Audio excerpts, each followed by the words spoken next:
Hello, beautiful people, and welcome to my YouTube channel, Tina Travels Abroad. And as you can see, the title says Lyon France. I thought I'd just do a voiceover this video of my trip, my quick trip to Lyon, France, earlier last month, May 4th. I am, as many people know, I'm a digital nomad, so I travel all throughout Europe. In case those don't know who I am, I've traveled all over Europe for the last 6 years, 6.5 years, and I have visited 34 countries. And with that being said, I slow travel. So, what that means is I go to different countries, and instead of just being a tourist and staying for a week or two and then going to the next country or city, I stay. I stay in a country in maybe a capital city somewhere, and I'll stay for about a month or two and live like one of the locals, and then just enjoy. And I'm able to do that because I am a remote worker. I work strictly online, and I've been doing that also for several years. So I'm able to just work from anywhere in the world. So I decided my base right now is Batumi, Georgia, Eastern Europe, which is where I have been for the last 5 months. And it's a long story with that. Americans can stay in Georgia, the country, for longer than the 3 months that you normally would have in Europe, in European countries. But this is different. So I'm able to stay longer in Georgia. We have up to a year. So I decided to make Georgia, Batumi, Georgia, my base. And that way I can kind of take some trips throughout Europe and come right back. And that's what this was about. I decided to take May and take a week and go to France. And mostly it was for fun, but there was also a business opportunity involved in as well. So this is the Lyon. I forget the name of this bridge. I'll try to post it, put it in the comments if I remember it. But it's interesting because at the top of that hill is where my hotel was, and that's where I'm pointing. And they have like a replica of the Eiffel Tower. And then that's the Cathedral Church. It has the same name as the one in Paris. That is also Notre Dame Cathedral. It's a smaller version, obviously, but it's sitting on top of the hill of Favre. I think that's the name of the little area on top of the hill. And there is where the ruins were. And I had a nice hotel facing the Lyon ruins. And this is just beautiful too. So I can't, like I said, I can't remember the name of this bridge. But it's kind of divided between Old Town Lyon and then the newer, where the shops are on the opposite side. And that's where, the malls and things like that, and all the restaurants, all the more expensive restaurants are on that side of the bridge, opposite of the hill. So I'll stop talking now and just let you enjoy, let whoever's interested in this video. But I thought that I would do a video on what it's like now, because this was last month, and after COVID, a lot of people were not sure who can travel where and what do you need. And I left Georgia, Batumi, Georgia, and flew into France, and didn't have a problem. All I needed was just the vaccination card, or the show that your document showing that you had your PCR test within that 72 hours. And that was it. I was actually surprised that there was no mask mandate anymore at this time. And also there was no one wearing masks in the airport in France. So they seem to be, pretty moved on past the the mask mandates and the scare. So it was pretty comfortable in those terms. So yeah, so I'll just let you enjoy the rest of the video, and yeah, make sure you subscribe and click the like button, like they say, if you want to see more videos like this and more traveling advice as well. Bye.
having lunch today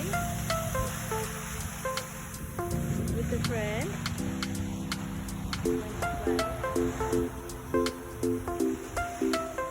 Very nice. So I will go there now to meet them.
That is actually the ancient ruins down there. Isn't that great? Good view.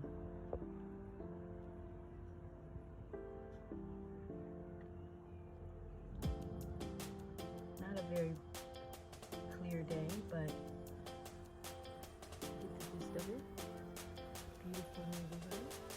Not too far from the university.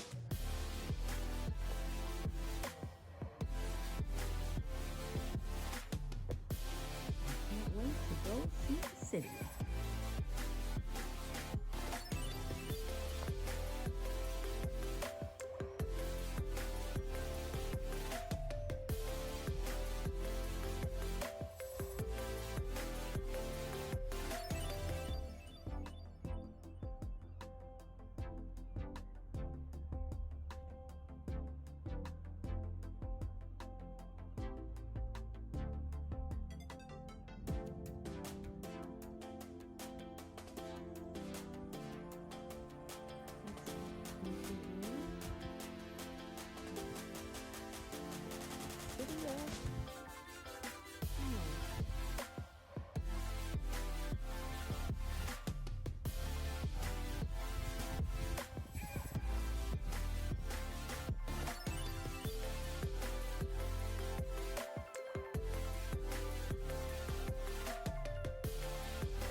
found the one, you should never give her up.